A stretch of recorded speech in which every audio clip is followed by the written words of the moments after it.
कृष्ण। राधे राधे। आप सभी का दिन शुभ और मंगलमय हो। आप सभी पर सूर्य भगवान की कृपा सदा सर्वदा बनी रहे। रविवार का दिन सूर्य देवता को समर्पित होता है। रविवार के दिन सूर्य देव की पूजा करने से तथा सूर्य देवता को अर्घ देने से जीवन के सभी दुख दूर हो जाते हैं। शारीरिक, मानसिक और कष्ट दूर हो जाते हैं और सभी प्रकार के सुखों की प्राप्ति होती है। आज के दिन सूर्य देवता की पूजा करके सभी भक्तजनों को व्रत कथा अवश्य ही पढ़नी या सुननी चाहिए। तो आज की इस वीडियो में आप सुनेंगे रविवार व्रत कथा। पौराणिक व्रत कथा के अनुसार प्राचीन समय में किसी नगर में एक बुढ़िया रहती थी। वह प्रत्येक रविवार को सुबह उठकर स्नान से निवृत्त होकर अपने आंगन को गोबर से लीपकर स्वच्छ रखती थी। फिर सूर्य देव की पूजा करके भोजन तैयार कर भगवान को भोग लगाकर ही स्वयं भोजन किया करती थी। भगवान सूर्य देव की कृपा से उसे किसी भी प्रकार का कोई कष्ट या चिंता नहीं थी। धीरे धीरे उसका घर धन्य धान से भर गया। उस बुढ़िया को सुखी होते देखकर उसकी एक पड़ोसन उससे बुरी तरह जलने लगी। बुढ़िया ने कोई गाय तो पाल नहीं रखी थी, इसलिए रविवार के दिन घर लीपने के लिए वह अपनी पड़ोसन के आंगन में बंधी हुई गाय का गोबर लाया करती थी। पड़ोसन ने कुछ सोचकर एक दिन अपनी गाय को घर के अंदर बांध लिया और अगले दिन रविवार था और गोबर नहीं पाने के कारण उस दिन बुढ़िया ने सूर्य भगवान को भोग भी नहीं लगाया। जब भोग नहीं लगाया तो उस दिन उसने स्वयं भी भोजन नहीं किया। इस प्रकार सूर्यास्त होने पर वह बुढ़िया भूखी प्यासी ही सो गई। उसने इस तरह से निराहार व्रत कर रख लिया। रात में सूर्य भगवान से उसने स्वप्न में दर्शन दिए और व्रत न करने और उन्हें भोग न लगाने का कारण पूछा। तब बुढ़िया ने बहुत ही विरत स्वर में पड़ोसन के द्वारा घर के अंदर गाय बांधने और गोबर न मिल पाने की बात कही।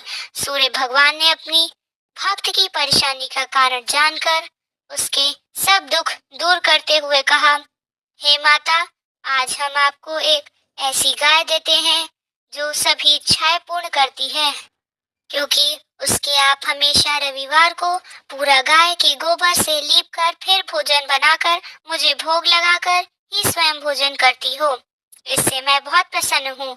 मेरा व्रत करने और कथा सुनने से निर्धन को धन और बांझ को पुत्र की प्राप्ति होती है। स्वप्न में उस बुढ़िया को ऐसा वरदान देकर भगवान सूर्य अंतर ध्यान हो गए। प्रातः काल सूर्योदय से पहले उस बुढ़िया की आँख खुली तो वह अपने घर के आंगन में सुंदर गाय और उसके बछड़े को देखकर हैरान हो गई। गाय को आंगन में बांधकर उसने जल्दी से उसे चारा लाकर खिलाया। पड़ोसन ने उस बुढ़िया के आंगन में बंधी सुंदर गाय देखकर तब उससे वह अधिक जलने लगी। तभी गाय ने सोने का गोबर दे दिया। गोबर को देखते ही पड़ोसन की आंखें खुली की खुली रह गईं। पड़ोसन ने उस बुढ़िया को आसपास न पाकर तुरंत उस सोने के गोबर को उठा लिया और अपने घर ले गई और अपनी गाय का साधारण गोबर वहां रख दिया। सोने के गोबर से पड़ोसन कुछ ही दिनों में धनवान हो गई। वह चुपके चुपके बुढ़िया के घर से गोबर ले आया करती और अपने घर का गाय का साधारण गोबर रख देती उसकी जगह पर। बुढ़िया को इस बात की कोई खबर ही नहीं थी। गाय प्रतिदिन सूर्योदय से पहले सोने का गोबर किया करती थी और बुढ़िया के उठने से पहले ही वह चालाक पड़ोसन उस गोबर को उठाकर ले जाती थी। बहुत दिनों तक तो बुढ़िया को सोने के गोबर के बारे में कुछ पता ही नहीं था। बुढ़िया पहले की तरह हर रविवार को सूर्य भगवान का व्रत करती रहती और कथा सुनती रही। लेकिन सूर्य भगवान ने जब पड़ोसन की इस चालाकी को देखा तब एक दिन उन्होंने बड़ी तेज की आंधी लाई। आंधी का प्रकोप देखकर बुढ़िया ने गाय को घर के भीतर बांध दिया। सुबह उठकर बुढ़िया ने सोने का गोबर पड़ा हुआ देखा तो उसे बड़ा आश्चर्य हुआ। उस दिन के बाद बुढ़िया अपनी गाय को घर के भीतर ही बांधने लगी। सोने के गोबर से वह बुढ़िया कुछ ही दिनों में धनवान हो गई। उस बुढ़िया के धनवान होने से पहले वह पड़ोसन बुरी तरह जलकर राख हो गई। जब उसे सोने के गोबर पाने का कोई रास्ता नहीं सूझा, तब वह राजा के दरबार में पहुंची, राजा को सारी बात बताई। राजा को जब बुढ़िया के पास सोने की गोबर देने वाली गाय के बारे में पता चला, तब उसने अपने सैनिक भेजकर बुढ़िया की गाय लाने का आदेश दिया। सैनिक उस बुढ़िया के घर पहुंचे। उस समय बुढ़िया सूर्य भगवान को भोग लगाकर स्वयं भोजन ग्रहण करने ही वाली थी। राजा के सैनिकों ने गाय को खोला और अपने साथ महल की ओर ले चले। बुढ़िया ने सैनिकों से गाय को न ले जाने के लिए बहुत प्रार्थना की, बहुत रोई, चिल्लाई, लेकिन राजा के सैनिक नहीं माने। गाय के चले जाने से बुढ़िया को बहुत दुख हुआ। उस दिन मारे दुख के उसने कुछ भी नहीं खाया और सारी रात सूर्य भगवान से गाय को पुनः प्राप्त करने की प्रार्थना करने लगी। दूसरी ओर राजा को गाय देखकर बहुत खुशी हुई, लेकिन अगले दिन जैसे ही सुबह राजा उठा, सारा महल गोबर से भरा हुआ देखकर घबरा गया। उसी रात सूर्य भगवान उसके सपने में आए और बोले, राजन, यह गाय उस बुढ़िया को लौटा देने में ही तुम्हारा भला होगा। रविवार के व्रत से प्रसन्न होकर ही उसे मैंने यह गाय भेंट स्वरूप दी है। सुबह होते ही राजा ने उस बुढ़िया को महल में बुलाकर बहुत से धन के साथ सम्मान सहित गाय लौटा दी और अपनी इस गलती के लिए क्षमा भी मांगी। इसके बाद राजा ने पड़ोसन को दंड दिया। इतना करने के बाद राजा के महल से गंदगी दूर हो गई और उसी दिन राज्य में राजा ने घोषणा कराई कि सभी स्त्री पुरुष रविवार का व्रत किए करेंगे। रविवार का व्रत करने से सभी लोगों के घर धन धान्य से भरे चारों ओर खुशहाली छा जाएगी। जिससे शारीरिक कष्ट था, उनके भी सभी शारीरिक कष्ट दूर हो जाएंगे। इस प्रकार समस्त नगर को सूर्य देव की कृपा प्राप्त हो गई। इसलिए हर रविवार के दिन जो भी भक्त सच्चे मन से सूर्य देवता की पूजा करके उपवास रखता है और इस कथा को पढ़ता है या दूसरों को सुनाता है, सूर्य देव की कृपा से उनके सभी कष्ट दूर हो जाते हैं। यदि व्रत ना कर रख पाए तो भी सुबह सूर्य देव को अर्घ्य देकर सूर्य देव की पूजा करके इस कथा को अवश्य ही पढ़ना और सुनना चाहिए। सबसे अंत में प्रेम से जयकारा बोलना चाहिए। बोलिए सूर्य भगवान की जय। अब आइए श्रवण करते हैं सूर्य देव की दूसरी कथा, जिससे सुनने मात्र से ही घर में सुख समृद्धि का वास होता है और सभी मनोकामना की पूर्ति होती है। देवलोक के शिल्पकार विश्वक की एक पुत्री थी जिनका नाम था संज्ञा। वह दिन भर तपती धूप में खेला करती थी। सूर्य के तेज किरणों का जैसा उस पर कोई असर नहीं होता था। संज्ञा जब बड़ी हुई तब एक दिन विश्वकर्मा और उनकी पत्नी ने संज्ञा को बड़े मुग्ध भाव से सूर्य को निहारते देखा। यह देख विश्वकर्मा बोले, देवी, ऐसा लगता है हमारी बेटी सूर्य पर मोहित हो गई है। देख रही हो कितने मुग्ध भाव से सूर्य की ओर देखे जा रही है। मुझे भी ऐसा लगता है स्वामी, विश्वकर्मा की पत्नी ने कहा। सूर्य के सौंदर्य के प्रति संज्ञा का आकर्षण उसकी आयु के साथ बढ़ता ही गया। एक दिन विश्वकर्मा उसे अपने साथ हाथी पर बैठाकर सैर को निकले। अपनी पुत्री को सूर्य की ओर निहारते देख उन्होंने पूछ लिया, बेटी, अब तुम छोटी नहीं रही, सोचता हूँ जल्द ही तुम्हारा विवाह कर दूं। बताओ किस देव को तुम चाहती हो? पिताजी, आकाश में सूर्य से बढ़कर कोई तेजस्वी नहीं है, संज्ञा ने उत्तर दिया। ठीक है, हम सूर्य के साथ ही तुम्हारा विवाह करा देंगे, विश्वकर्मा बोले और अपनी पुत्री को लेकर सूर्य के पास पहुंचे। उन्होंने अपनी पुत्री की इच्छा सूर्य देव को बताई तो उन्होंने प्रस्ताव सहज स्वीकार कर लिया। बोले, आपकी पुत्री मेरे साथ विवाह करना चाहती है, यह मेरे लिए सौभाग्य की बात है, पर इससे यह तो पूछ लो कि क्या यह मेरा ताप भी सहन कर पाएगी। विश्वकर्मा संज्ञा को एक ओर ले गए और उससे पूछा, सूर्य देव का उत्तर तुमने सुन लिया? बेटी, अब बताओ, सहन कर लोगी हर ऋतु में उनका तप? हाँ पिताजी, संज्ञा ने बड़ी विश्वास के साथ कहा। कुछ ही दिनों बाद संज्ञा का विवाह सूर्य देव के साथ हो गया। संज्ञा सूर्यदेव के साथ उनके लोक चली गई। पति के साथ संज्ञा का दिन सुखपूर्वक बीतने लगा। फिर उनके यहाँ एक पुत्र पैदा हुआ जिसका नाम रखा गया मुनिक ऋषि। मुनि बालक को आशीर्वाद देने आए। यह बालक ज्ञानियों में भी ज्ञानी होगा। ऋषियों ने भविष्यवाणी की। आशीर्वाद सच निकला। जब वह कुछ बड़ा हुआ तो ऋषि मुनियों ने शिक्षा ग्रहण करने लगा। सूर्यदेव और संज्ञा को अपने बेटे पर गर्व था। वे बहुत ही प्रेम से अपने बेटे का लालन पालन करते थे। अचानक एक बार ग्रीष्म ऋतु में सूर्य की किरणें बहुत ही प्रखर हो गईं। उनका तेज अपनी चरम सीमा पर जा पहुंचा।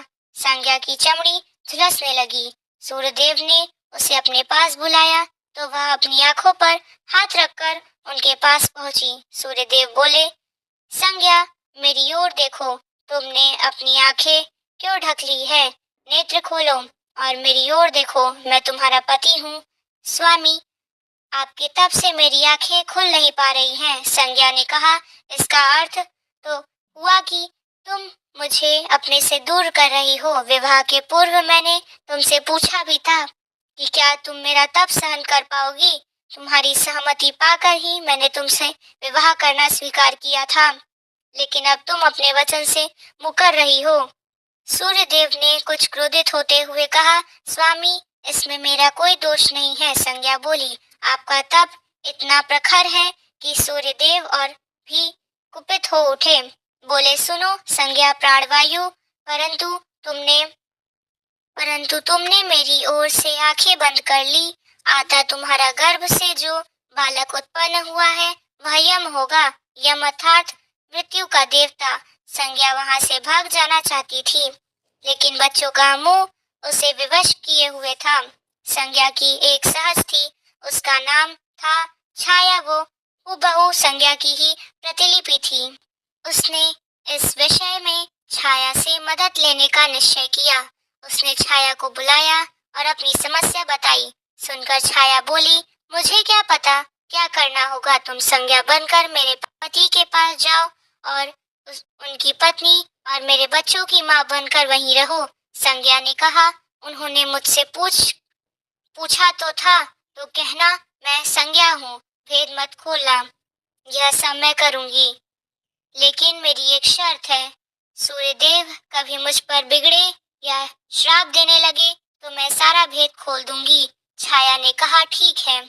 छाया, अब जाओ और मेरे बच्चों को संभालो। तुमने मुझे बहुत ही कठिन काम सौंपा है संज्ञा, फिर भी मैं भरसक प्रयत्न करूंगी। छाया बोली और वहां से चली गई। उसके जाने के बाद संज्ञा सोचने लगी, मैं मायके जाती हूँ। माँ और पिता मुझे देखकर प्रसन्न होंगे। मैं कुछ समय वहां रहूंगी, परंतु पिताजी कहेंगे स्त्री की शोभा पति के घर रहने में ही है। ऐसे ही विचारों में उलझी वह मायके को चल पड़ी। रास्ते में उसके मस्तिष्क में उलझने लगी। वह सोचने लगी, पिताजी जब मुझे लौट जाने को कहेंगे तब मैं जंगल में चली जाऊंगी। संज्ञा अपने मायके पहुंची। पिता ने उसका बड़ा सत्कार किया। बोले, आओ बेटी, सब कुशल मंगल तो है? नहीं पिताजी, आपने ठीक ही कहा था। ग्रीष्म ऋतु में तो मैं सूर्यदेव का तप सहन न कर सकी। संज्ञा कुछ दिन वहां सुख से रही। एक दिन पिता ने उससे कहा, संज्ञा, तुम्हारे आने से बड़ा हर्ष हुआ है, परंतु विवाह हो जाने के बाद स्त्री को मायके में अधिक समय तक नहीं रहना चाहिए। अब तुम अपने पति के घर जाओ और फिर कभी हमसे मिलने आना तो मुझे बहुत प्यारी हो। किंतु पति का घर ही स्त्री का घर होता है, यही मैंने सोचा था। संज्ञा मन ही मन बोली और एक रात चुपचाप पिता का घर छोड़कर जंगल में चली गई। वह सोचने लगी कि मैं सूर्य के सामने नहीं जा सकती। आता घोड़ी बन जाती हूँ, उस रूप में मुझे कोई पहचान नहीं पाएगा। घोड़ी का रूप धारण कर संज्ञा तपस्या करने लगी।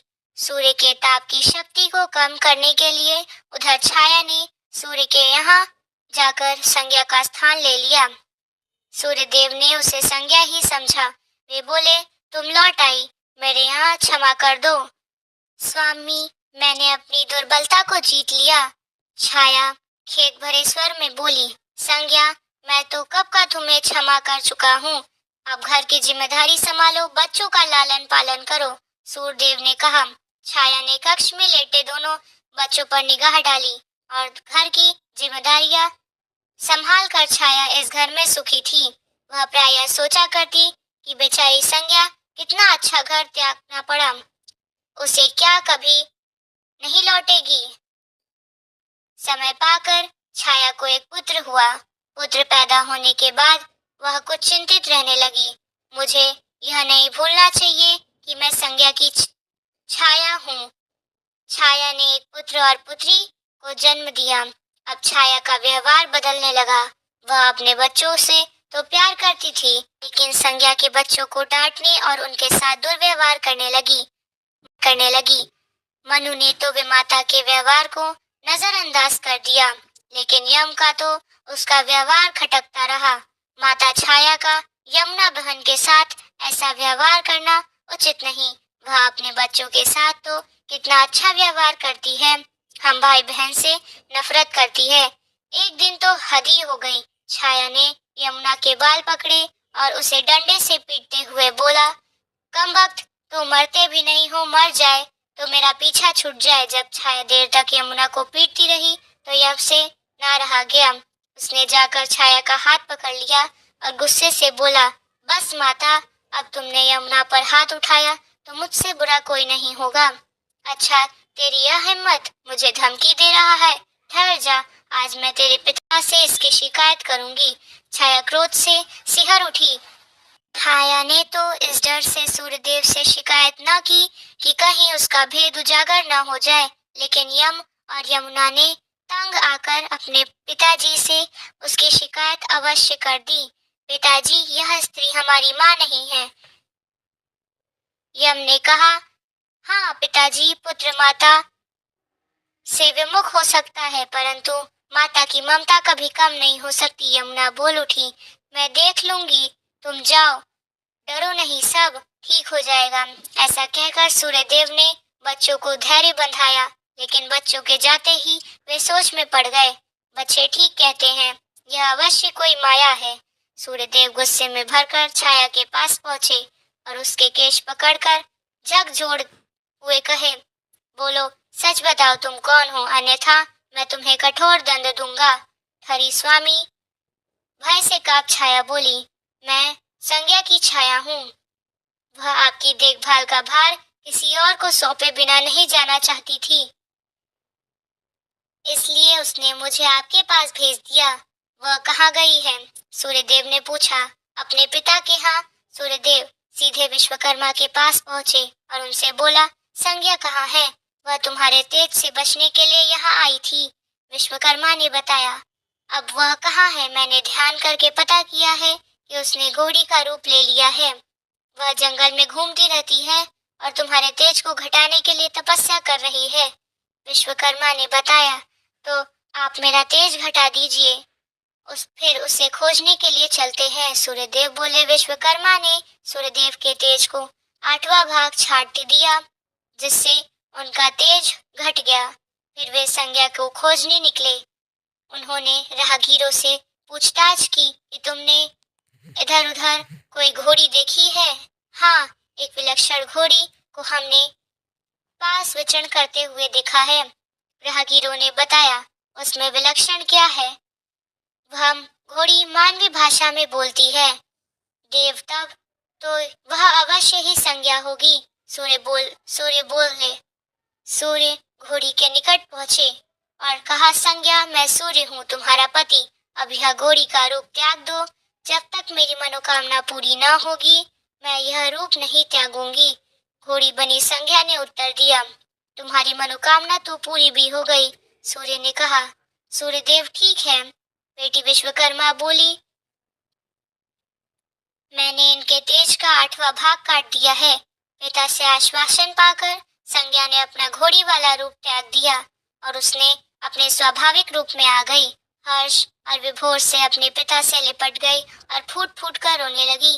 फिर उसने झुककर सूर्यदेव के पांव छुए और पूछा, स्वामी, हमारे बच्चे तो सकुशल है ना?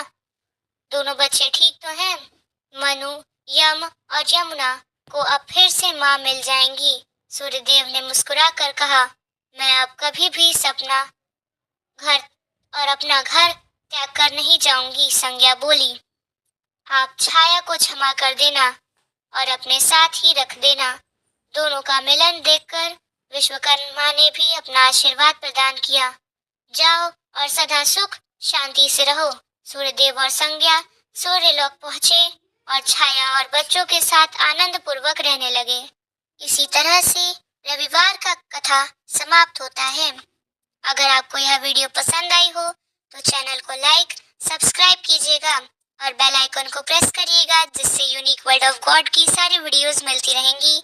और कमेंट में जय श्री सूर्यदेव जरूर लिखिएगा।